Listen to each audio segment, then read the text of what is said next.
This was another difficult video for me to make. Hello, it's June 2022, and with the theme of revisiting some older topics and videos and remaking them, there's a video that I've been wanting to do a remake for a very long time, because the first time I did this video, I was extremely upset, angry, hurt. My post-traumatic stress was triggered through the roof and really hurt more than anything. And this has to deal with how the so-called criminal trial judge in the city of Calgary, Bill Cummings, had published his conviction. Now, I've shown screenshots over the years of his alleged conviction and how he cast doubt 3 times on convicting me. And for anyone who doesn't understand why that's important, because when someone's convicted, they have to be convicted beyond a reasonable doubt. And that's both here in Canada as well as the United States. So when someone's convicted and there's doubt, well, whatever. It shouldn't be a conviction. And I just want to highlight that the reason why I needed to be allegedly charged and ultimately convicted was that was their defense for the lawsuit. Not just the lawsuit that I initiated on the 11th hour, just the day before the limitation period to sue was to expire. And the courts, as well as the Crown Prosecutor and everyone else, had delayed the trial until after that limitation period to sue was to expire, to see if I was going to sue. And I would guess that if I didn't sue, they may have just dropped everything, because everyone knew that I'm innocent. And I also want to highlight how, for example, there's independent evidence remote from me that the trial transcripts were tampered with. For example, portions being omitted.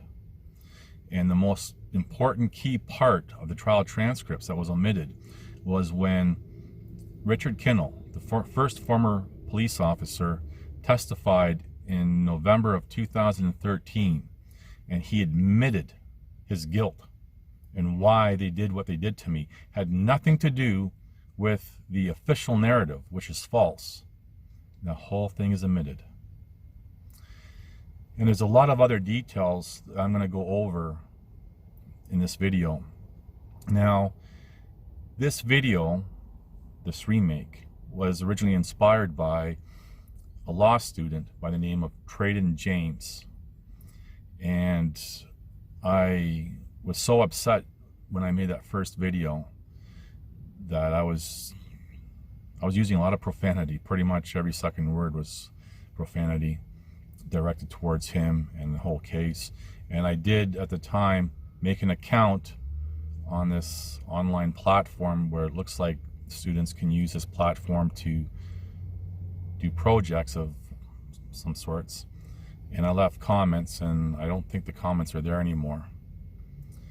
So what I'm going to do now is I'm going to go through his little project and just focus on some of the statements and comments he made with regards to the trial, and show that, well, actually I want to stop here for a second, because this is a good example how most people accept official narratives blindly as if it's the truth, and without even looking into anything any deeper. And we see this on any topic across the board. And what I'm going to try to do as I'm going through this, I'm going to also try to include overlays that prove what I'm saying. There's so much that I can go through. It's hard to pick and choose exactly what. And in about 500 videos that I have made public, not to mention the ones that are not public, I've shown a lot of evidence over the years of my innocence, based on the Crown Prosecutor's evidence. Anyway, so let's get into this. Now, looking at this website where it appears again that students can do their projects online for some reason. Looks like there's different pages that you can click onto. So page 1 doesn't really seem to have anything that's it just seems to be like a chart of his project. Clicking onto page 2, basically it's just saying the alleged charges of obstruction and allegedly assaulting a police officer, and then his comment below that is just basically reiterates that. So going into page 3, he states, Mr. Meriden confessed during his testimony in court that he did not recognize former Constable Kinnell's authority when the former constable requested his documentation in order to write me a ticket, allegedly. And then we scroll down here. I'm just going to highlight confessed during his testimony here. Now, I'm just going to highlight some assumptions here. We have to put this into context. There was a point where I did say to former officer Kinnell that something about his authority. However, there has to be a context, which I testified to in court.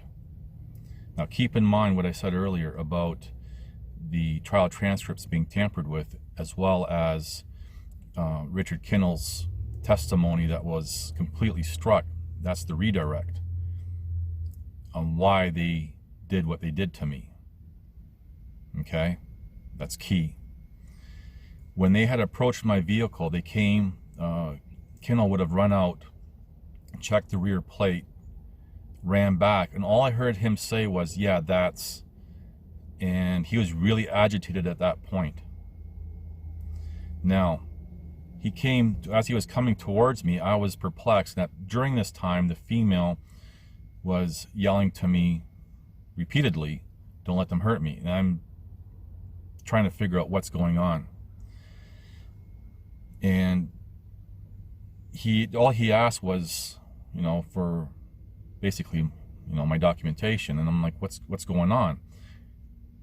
A normal human reaction. And any court that would say that a normal human reaction constitutes some sort of crime, I want to say it politely, they need their head examined. Now, when I had said about his authority, he had put his hands up and yelled at me, it's too late for that. And he indicated his threat of violence. There was no mistake to that. And in his testimony that has been omitted, the redirect, it's very clear that my version on that, what happened, is factual. But I digress. And I did not repeatedly refuse to cooperate. I cooperated. The fact that there in John Hayhurst, former police officer, testified that I could have left when they arrived, but I didn't. Right off the top shows that I was cooperating. I could have just left. So that is something else that needs to be considered. So now I'm going to go to, yes, it's called page 4. And there was several testimonies, cross-examinations. So claims that it was prior to 11 o'clock, but no exact time. So I had recreated in my closing summations for the trial proper that it was the whole event. And based on their own testimonies, it proved that it happened before 11 p.m. It wasn't just me saying it. This is evidenced by the Crown prosecutor that I used. and said the officer was angry. So now going to what I would call page 4, there were several testimonies, cross-examinations in the court. Anyway, he states that I claim that it was prior to 11 o'clock, but no exact time. So addressing that right there, when I did my closing summations, I recreated the event only using the 2 former officers' testimonies that were still in the transcripts. Based on their testimonies and what they stated that happened, proves that it was before 11 p.m. It wasn't something that I had made up. It's proven with the Crown Prosecutor's evidence that they did arrive just prior to 11 p.m. And then he said the officer was angry and was aiming for violence. Again, the redirect on November 2013 proves why they were there. They were on a mission. They did what they did to me so I wouldn't do that to anyone else. Assuming whatever false narratives that they heard were true. But that was omitted because that would incriminate them and support my case. So there's a lot of things going on with my case, corruption, political interference, that they needed me convicted. Periods in which I was unable to recollect. The only thing that the little time frame that I could not recollect, and I testified to this, was when I was speaking with Richard Kinnell through my window. And the next thing I know, I'm sitting, or I'm kind of slouched in the corner of the driver's seat up against the armrest. And it was at that moment, as I was coming to, I realized that I had grabbed his wrist because I couldn't breathe. He was choking me.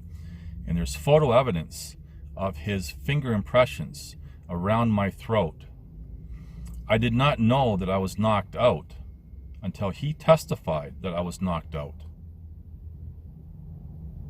He testified that he knocked me out. Keep that in mind. He also testified to choking me after he knocked me out. Now, here's the problem with this part of the conviction and the statement of Treydon James. No one, when they're knocked out, can recollect what happens while they're knocked out. And the whole alleged assault was based on my grabbing his wrist while I was coming to, because I was trying to breathe. A natural human reaction. Again,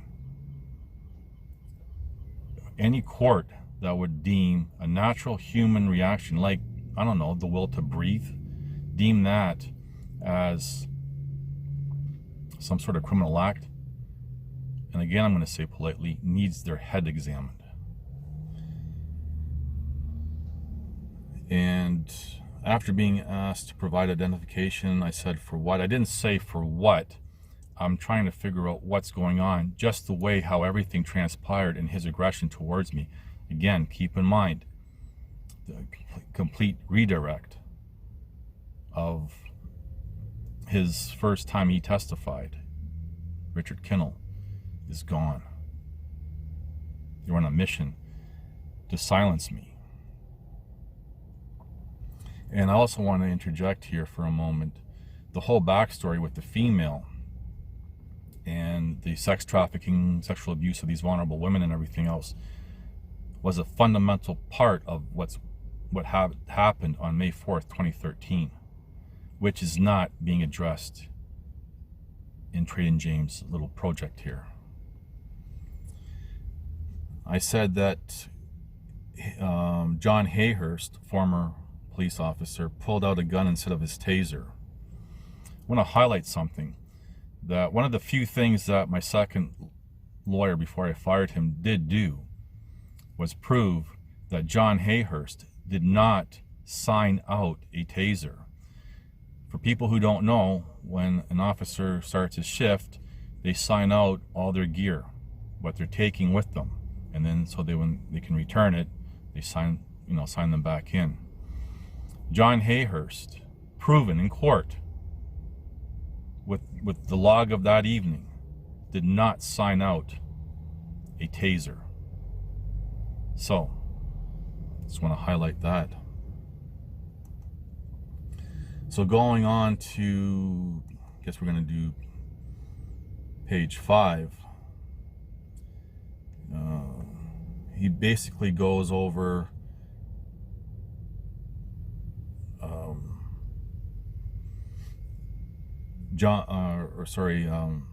Richard Kinnell's testimony, and now here's a part here where he's stating here that Kinnell gave information to Hayhurst to begin inquiries. That's what they testified to. But during the testimony, Hayhurst wasn't doing any inquiries. Neither of them did any inquiries. They testified to that. Something omitted in this silly little project.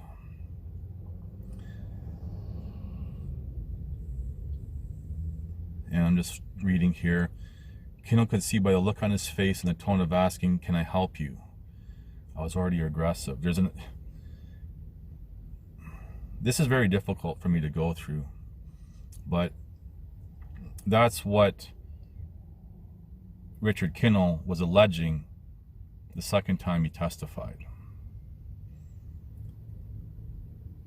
And grabbed him with his 2 hands, pulled his left arm into and held on to him. Now, this whole thing about me, when you go through the transcript of Richard Kinnell, the window's only down a few inches. So how he can fit his whole arm through the window of a few inches?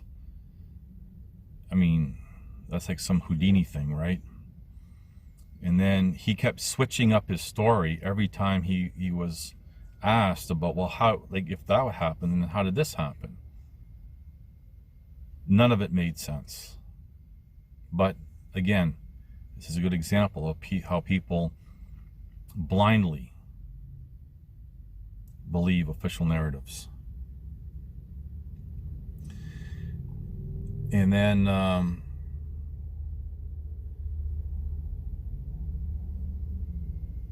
this whole thing about Hayhurst made the decision to reach through the passenger window. Well, here's the thing.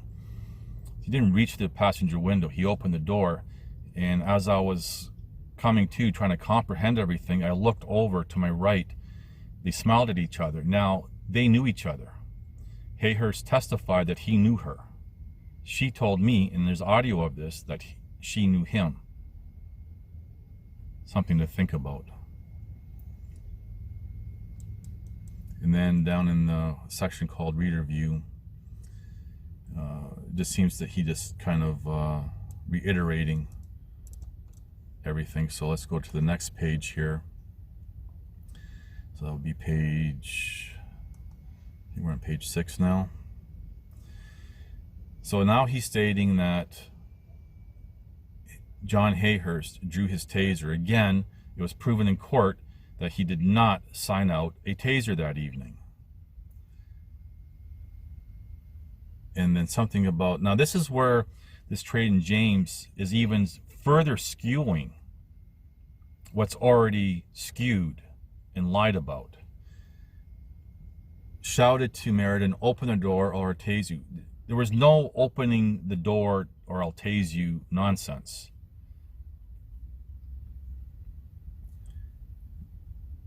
And then it states that Kinnell pulled me out of the driver's seat. Kinnell did not pull me out of anything. I stepped out, took a passive stance, and I turned around, put my hands behind my back, trying to de-escalate everything. Because these guys, remember, we're on a mission. The redirect that's omitted from the trial transcripts and other things omitted from the trial transcripts prove this.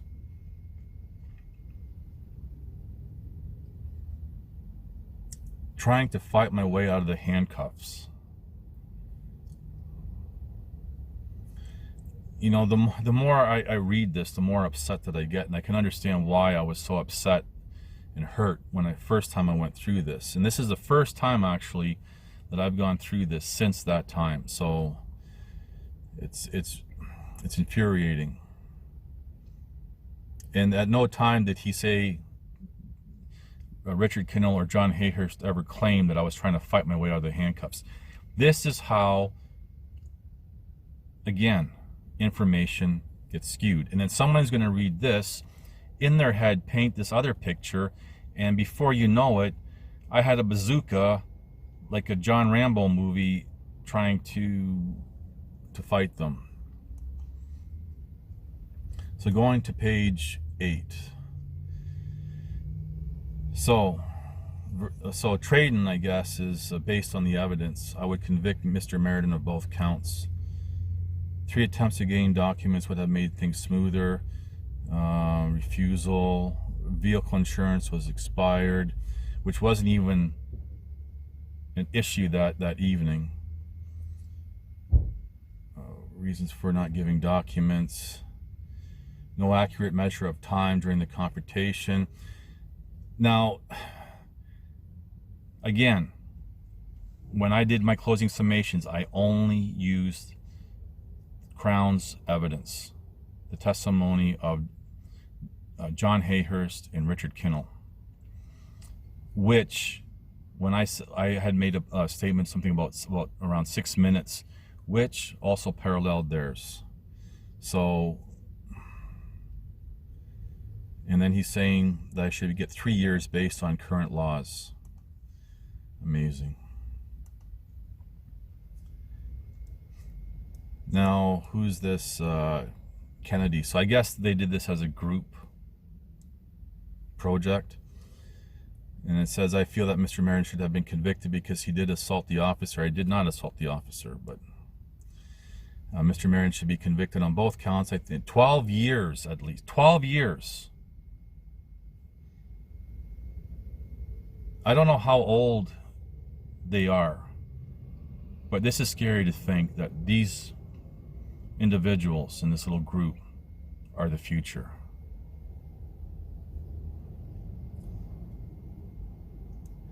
And then, yeah, this 12 years thing is just amazing. 12 years. And then, looking at this next page here of Dalton, I feel that Meriden should be convicted. Testified that I did not recognize Constable Kinnell's authority before assaulting him. Refused to comply. I just want to highlight something here. I used to practice law as agent. Had a placement in offers prosecuting. I worked with them all the time. I have friends. I had more friends before all this nonsense happened who are either in law enforcement, current, or retired. So none of this makes sense. Plus, when I was process serving, I had the status of a peace officer where I actually had someone charged and they pled guilty to the charge of assaulting me as a peace officer. But see, none of this translates through, for example, in the conviction ruling, nor in their silly little project here. So now we're going to move on to, lost track where I am now. I think we're on number 10. So this guy Spencer now,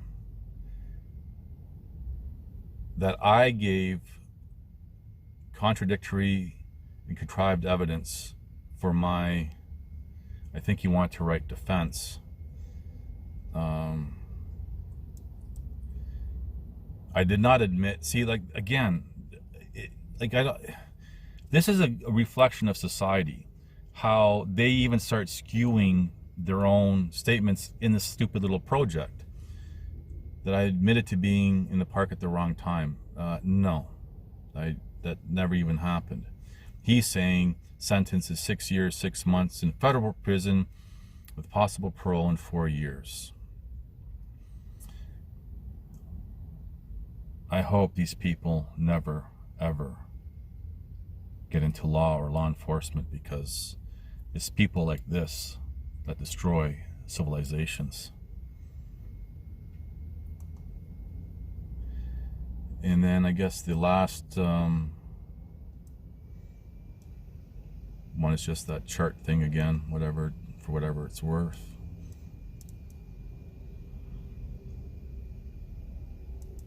And just scrolling down, it's just basically a summary of everything. So I just want to go through this project that's online with regards to my wrongful conviction. And hopefully these guys are watching it and learning something.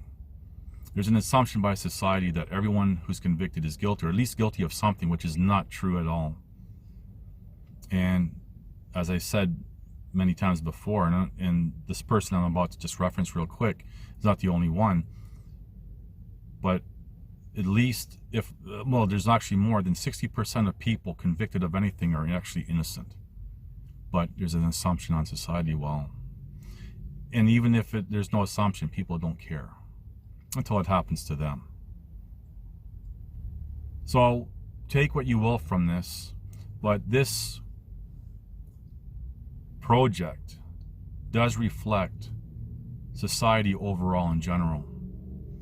And we can see how, for example, put aside the sex trafficking and sexual abuse and the silencing part of my whole story. A lie led to more lies, led to things being skewed and distorted. And this is how people's lives get destroyed. Not only individual lives, but the groups, small groups, to even whole populations of people. They get destroyed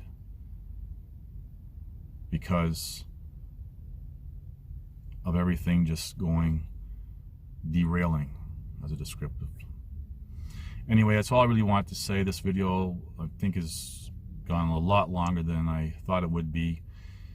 Thank you for watching. Please like, subscribe, comment, and share.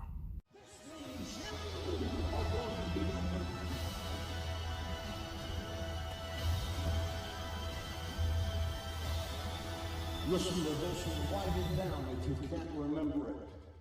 You're never going to outgrow warfare. You simply must learn to fight. I hear people saying to me, oh, when is it going to get easier? When you die.